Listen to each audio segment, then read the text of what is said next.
Hi everyone. Today I am going to tell about how to read and write files in Python Pandas tutorial. Okay.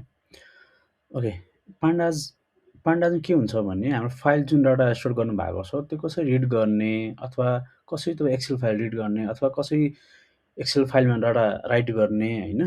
In pandas reading and writing file means reading भन्ने के हो तपाईँको जुन तपाईँको CSV file हुन्छ। CSV file भनेको comma separated file भयो।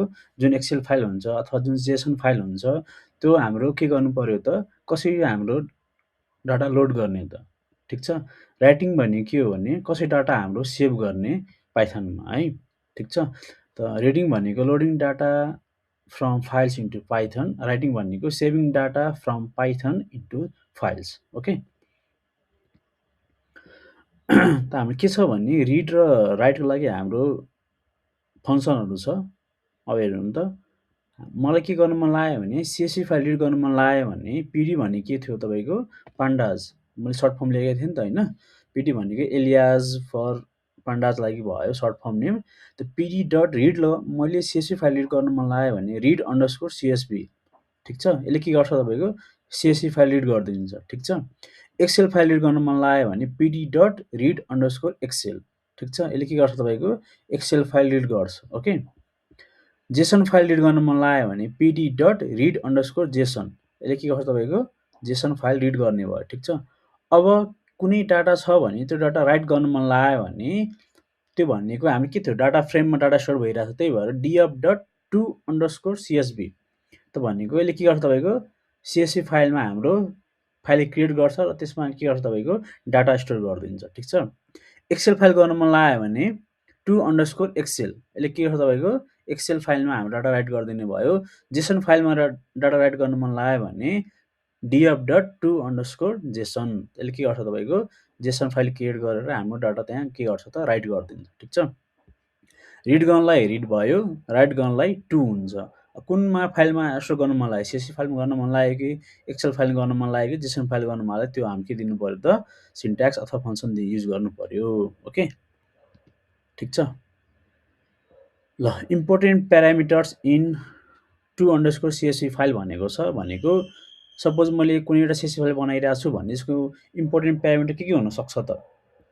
Okay, सुरुमा हाम्रो के आउँछ इन्डेक्स हाम्रो फल्स युज गर्नु भएको छ भने यसले के गर्छ भने यसमा हेर्नु त तपाईँले अब suppose df dot to underscore CSV फाइलमा मैले output dot CSV file create गरिरहेको छु अथवा त्यसमा डाटा हालिरहेको छु भने इन्डेक्स फल्स गर्नु भएको छैन भने हाम्रो सिम्पली के गर्छ तपाईँको जुन CSV फाइल ओपन गर्नुहुन्छ त्यहाँ हाम्रो के हुन्छ भने यहाँ इन्डेक्स देखाउँछ 0 1 2 3 4 5, तर त्यसमै हाम्रो फाइलमा फाइल क्रिएट गर्दाखेरि अथवा फाइल राइट गर्दाखेरि इन्डेक्स फल्स गर्नु भएको छ भने के गर्छ भने यसले हाम्रो कलम इन्डेक्सको कलम नेम हटाइदिन्छ। यहाँ हेर्नु त 0 1 के गरेको त हाम्रो हटाइदिएको छ। अहिले हामी ल्याब गरौँला, ठिक छ? त इन्डेक्स फल्सले के गर्छ तपाईँको रिमुभ्स इन्डेक्स कलम, ठिक छ? अरू कुरा के आयो भने कलम नेम, कलममा हामी के गर्न सकिन्छ भने सेभ सेलेक्टेड कलम भनेको df dot to underscore CSV file नाम दिनु भएको छ output dot CSV file suppose होइन। कलम मलाई नेममा चाहिरहेको छ, यसले के गर्छ तपाईँको नेम मात्रै प्रिन्ट गर्छ, ठिक छ? कलम नेम हटाउन मन लाग्यो भने हेडरलाई के गर्नु फल्स गर्नु पर्यो है। अब यसमा के छ भने फल्सको एफ क्यापिटलै हुनुपर्छ नत्र हाम्रो इरर आउँछ, ठिक छ? सेपरेटर युज गर्न मन लाग्यो भने सेमिकोलन युज गर्न मन लाग्यो भने CSV फाइलमा हाम्रो CSV फाइल भनेको कमा सेपरेट फाइल हो, त्यसमा सेमिकोलन हाल्न मन लाग्यो भने एसिपी भनेको सेपरेटर अनि हामी के युज गरेको छ भने सेमिकोलन, त्यहाँ के हुन्छ भने कमाबाट हाम्रो के आउँछ त सेमिकोलन आउने भयो, ठिक छ? जस्तै name semicolon marks Ram semicolon 80 भनेको मार्क्स भयो। यसरी नै के हुन्छ त हाम्रो सेपरेटर चेन्ज गरे हो, ठिक छ? ओके, जस्तै हामीले यहाँ सुरुमा के गर्नु पर्यो त पान्डाज इन्स्टल गर्नु पर्यो अनि इम्पोर्ट गर्नु पर्यो। इम्पोर्ट पान्डाज एचपिडी भनेको सर्ट फर्म अफ पान्डाज भयो। जस्तै मैले यहाँ डाटा स्टोर गरिरहेको छु कि डाटा स्टोर गरिरहेको छु 2D मा होइन। नेममा रामसित स्टोर गरेर मार्क्समा हाम्रो 80 90 स्टोर गरेँ होइन। कर्ली ब्रेसेट क्लोज भयो र यहाँ हाम्रो कुनै भ्यालु हाल्दाखेरि के हुन्छ भने स्क्वायर ब्र्याकेटमा हाल्नु पर्यो, ठिक छ? अब के गर्नु पर्यो डाटा भनेको हाम्रो के हो त 2D भनेको हाम्रो डाटा फ्रेममा स्टोर हुन्छ होइन। त पिडी डट डाटा फ्रेम कहाँ स्टोर भइरहेछ डाटामा स्टोर भइरहेछ त्यही भएर डाटा भन्ने भ्यालु नाम लेखेको छु अनि यसलाई केमा स्टोर गरिरहेको छु त डिएफ भनेको डाटा फ्रेम अथवा मैले कुनै एउटा भ्यालु बनाएको छु त्यसमा मैले के गरिरहेको छु स्टोर गरिरहेको छु ठिक छ। अब के गर्नु पर्यो डाटालाई के गर्नु पर्यो भने यो डाटालाई के गर्नु पर्यो मैले एक्सेल फाइलमा राइट गर्नु पर्यो हैन। राइट गर्दाखेरि हाम्रो सिन्ट्याक्स के थियो तपाईँको टु अन्डरस्कोर एक्सेल हैन। सपोज मैले यहाँ एक्सेल फाइल बनाइरहेको छु ठिक छ अथवा सीएसवी फाइल बनाउँदाखेरि हाम्रो के हुन्थ्यो भने टु अन्डरस्कोर सीएसवी फाइल हैन। त हाम्रो कहाँ स्टोर भइरहेको छ त डिएफमा स्टोर भइरहेको DF dot to underscore Excel. त मैले यहाँ स्टुडेन्टको नाम सरी फाइलको नाम दिइरहेको छु स्टुडेन्ट डट एक्सेल फाइल हैन। इन्डेक्स फल्स गर्नुहुन्छ भने हाम्रो के हुन्छ भने कलम नेम हटाएर जान्छ। जस्तो 0 1 2 3 4 त्यो के हुन्छ हाम्रो एक्सेल फाइल ओपन गर्दाखेरि त्यो कलम नेम के हुन्छ भने इन्डेक्स फाइल के हुन्छ भने हराएर जान्छ ठिक छ, ओमिट भएर जान्छ। ओके अब फाइल्सहरू कसरी रिड गर्ने त रिड गर्नलाई हामी सिम्पली सिन्ट्याक्स के त रिड त हाम्रो रिड कहाँ हुन्छ तपाईँको पिडी भनेको पान्डाज रिड हुन्छ त्यही भएर पिडी डट रिड अन्डरस्कोर एक्सेल हैन। त हामीले फाइल नाम दिनु पर्यो स्टुडेन्ट डट एक्सेल फाइल ठिक छ। फर इक्जाम्पल प्रोग्राममा जस्तै इम्पोर्ट पान्डाज एज पिडी गर्ने पर्यो डिएफ भनेको हाम्रो पिडी डट रिड अन्डरस्कोर एक्सेलमा हाम्रो फाइल नेम स्टुडेन्ट छ हैन। यसले के गरे सिम्पली प्रिन्ट गरे हाम्रो जुन तपाईँको डाटा स्टोर गर्नु भएको थियो डाटा हाम्रो के हुन्छ त प्रिन्ट भएर आउँछ। ओके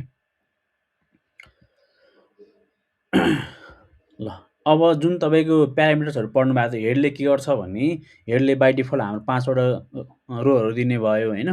यसमा 2वटा निकाल्न मन लाग्यो 3वटा निकाल्न मन लाग्यो त्यो सबै कुरा के हुन्छ त प्रिन्ट गर्ने भयो। त हाम्रो डिएफ डट हेड 5 गर्दाखेरि के हुन्छ भने तपाईँहरूको जुन डाटा स्टोर गर्नु भएको छ त्यो डाटा हाम्रो के हुन्छ प्रिन्ट हुन्छ ठिक छ।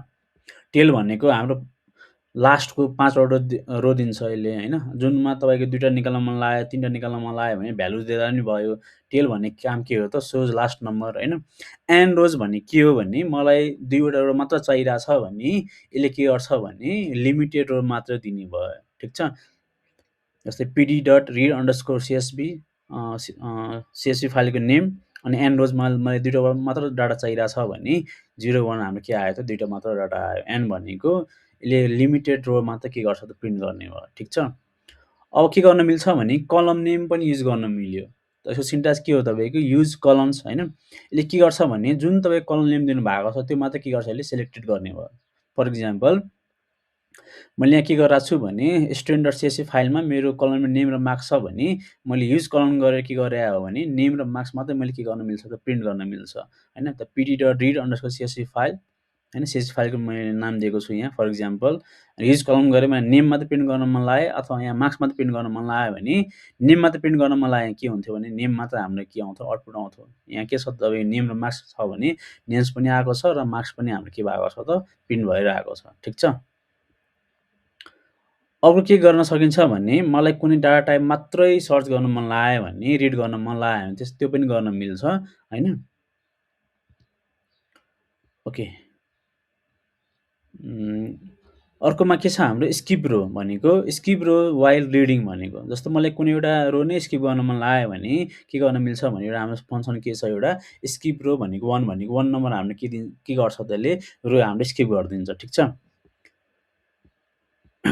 ओके एउटा हाम्रो फङ्सन के छ भने इन्डेक्स अन्डरस्कोर कलम। त इन्डेक्स अन्डरस्कोर कलमले के गर्छ भने सेट कलम एज इन्डेक्स भनेको छ भनेको जुन तपाईँको 0 1 2 3 हेर्नु भएको थियो उसले के गर्छ भने चेन्ज गरेर हाम्रो इन्डेक्स नेममा कन्भर्ट गरिदिन्छ। सपोज यहाँ के छ भने मैले इन्डेक्स नेम हालेको छु भने यहाँ हेर त नेममा हाम्रो रामसित हरि आएको छ हैन। एजमा एज आएको छ मार्क्समा मार्क्स आएको छ भनेको छ हाम्रो इन्डेक्स नेम केमा चेन्ज भइरहेको त यो नेममा चेन्ज भइरहेको। त्यसरी नै हाम्रो डाटा रिड गर्न मिल्छ। त PD dot read underscore CSV file name दिएको छु यहाँ हैन। इन्डेक्स कलममा मैले नेममा चाहिरहेछ भने नेम हाम्रो के आयो त चेन्ज भएर कलम नेममा आयो ठिक छ। डाटा टाइप मात्र हाम्रो डाटा टाइप भ्यालु स्पेसिफाई गर्न मन लाग्यो भने हाम्रो डी टाइप भन्ने एउटा फङ्सन छ त्यो युज गरेर पनि के गर्न मिल्छ भने PD dot read underscore CSV file name डी टाइपमा मैले एजमा इन्टिजर मात्र हेर्न मन लाग्यो भने यसले के गर्छ भने तपाईँको इन्टिजर मात्रै हाम्रो के गर्छ त आउटपुट प्रिन्ट भएर आउँछ ठिक छ। ओके ल अब यो गर्ने कसरी त है अब ल्याब गरौँ हैन।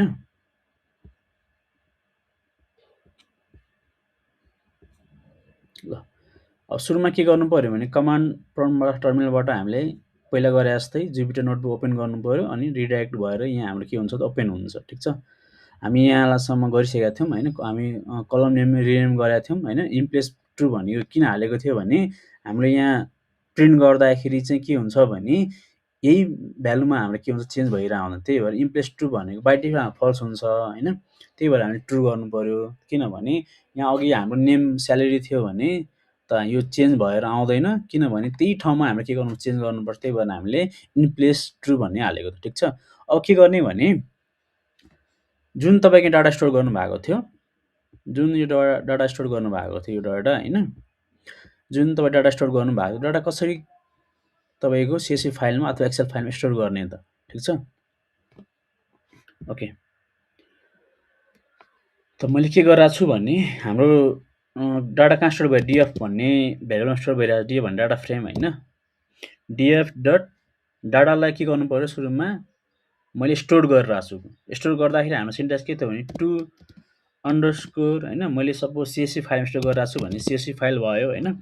मैले अब के गर्नु पर्यो भने डाटाको नाम दिनु पर्यो, सरी फाइलको नाम दिनु पर्यो। फाइल नाम दिँदाखेरि मैले टेस्ट अन्डरस्कोर डाटा भन्ने मैले फाइल नेम दिएँ होइन, ठिक छ। डट सिएसवी पनि हाल्नु पर्यो, सीएसवी फाइल होइन, अनि bracket okay test underscore data dot CSV file मैले नाम दिएँ होइन। अब यसमा के गर्नुपर्छ भने सपोज मैले यहाँ रन गरिरहेको छु, रन गर्दाखेरि यहाँबाट रन गर्दा नि भयो।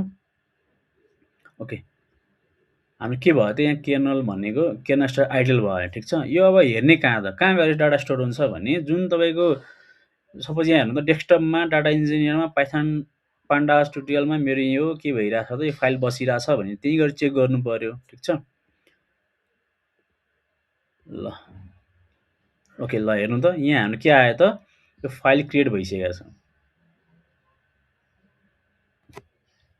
ल हेर्नु त हाम्रो के आयो त, जुन नेममा राम श्याम हरि राजेश, एजमा 16 17 18 19, स्यालेरीमा 9000 7000 5000 30,000, जुन डाटा तपाईँको स्टोर गर्नुभएको त्यो डाटा हाम्रो के आयो त सीएसवी फाइलमा हाम्रो के भयो त स्टोर भयो होइन। अब यहाँ के छ भने एउटा कुरा 0 1 2 3 पनि आएको छ होइन, यो के गर्नु पर्यो, त्यो हटाउनु पर्यो, ठिक छ। कसरी गर्ने त्यो हटाउँदाखेरि है, अब यहाँ के गर्नु पर्यो भने मैले के भनेको थिएँ भने इन्डेक्स बाई डिफल्ट हाम्रो के हुन्छ भने ट्रु हुन्छ, के गर्नु पर्यो भने फल्स गर्नु पर्यो। ल हेर्नु है, ल मैले फल्सको सबै लोवर केसमा हालेको छु भने हाम्रो के आइरहेछ हेर त, इरर आइरहेछ। के भन्छ यसले, name false is not defined भन्छ।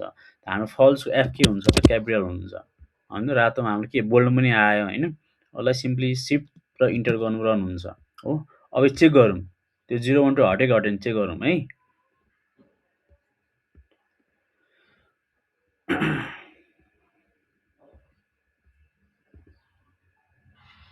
अब हेर्नुहोस् त हामी के भयो त यहाँ 0 1 2 3 के भयो त हटेर गयो, ठिक छ।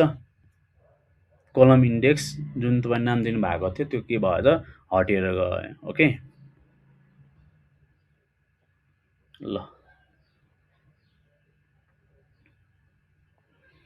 त्यसपछि मैले के गरिरहेको छु भने डाटा रिड गर्नलाई हामी सिम्पली के छ भने पिडीमा स्टोर भइरहेछ, पिडी भनेको पान्डाज भयो होइन।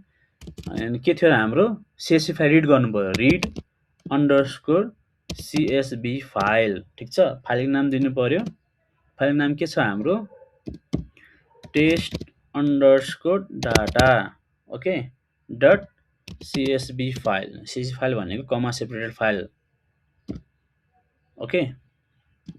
अनि मैले के गरिरहेको छु भने यसको एउटा कुनै भेरिएबल नेम दिइरहेको छु, ल df1 दिए, यसमा के गरेँ मैले भ्यालु स्टोर गरेँ। अब रन गरौँ है, रन यहाँबाट गर्दा नि भयो, हामी रन भयो हो। अबले मैले प्रिन्ट गरिरहेको छु df1 भनेर कल गरेँ, अब रन गरेँ। अब हेर्नुहोस् त हाम्रो के आयो भने नेममा राम श्याम हरि राजेश, एजमा 16 17 18 19, स्यालेरीमा हाम्रो के आयो त सबै डाटाहरू के भयो त हाम्रो टेस्ट अन्डरस्कोर डाटामा हामीले डाटा राइट गरेँ, त्यहाँबाट के गरिरहेछ हामी डाटा रिड गरिरहेछ भनेको हाम्रो सक्सेसफुली के भयो डाटा राइट पनि भयो र रिड पनि भयो, ठिक छ। ल यसमा के गर्न मन लाग्यो भने सपोज मैले प्रिन्ट गरिरहेको छु, प्रिन्टमा हाम्रो कहाँ बसिरहेको डाटा df1 मा बसिरहेछ होइन। ल हेड 1 चाहिरहेको अरे यहाँ एउटा क्लोज अझै हुन्छ हेर्नुहोस् त हाम्रो के आयो त DF1 मा हाम्रो डाटा रिड भइरहेछ त्यसमा के गर्ने मैले के गरिरहेको छु भने हेड 1 भनेको माथिको एउटामा डाटा चाहिरहेछ भने हाम्रो के आयो त 0 मा राममा नेम राम एस 16 स्यालेरी 90,000 आयो हाम्रो के भयो डाटा प्रिन्ट भएर आयो हैन ठिक छ यसमा मैले के गरिरहेको छु भने अझै ल टेल पनि प्रिन्ट गर्नु है प्रिन्ट डाटा कहाँ बसिरहन्छ DF1 मा बसिरहेछ हाम्रो टेल 1 गरे रे हो हाम्रो के भइरहेछ रन गरौँ त हेर्नुहोस् त हाम्रो लास्ट कुन छ त लास्टमा 3 राजेश छ राजेशमा एज 19 स्यालेरी 30,000 हाम्रो के भयो त सक्सेसफुली हाम्रो डाटा के भयो त रिड भयो हेडमा पनि भयो टेलमा पनि गर्न मिल्यो ठिक छ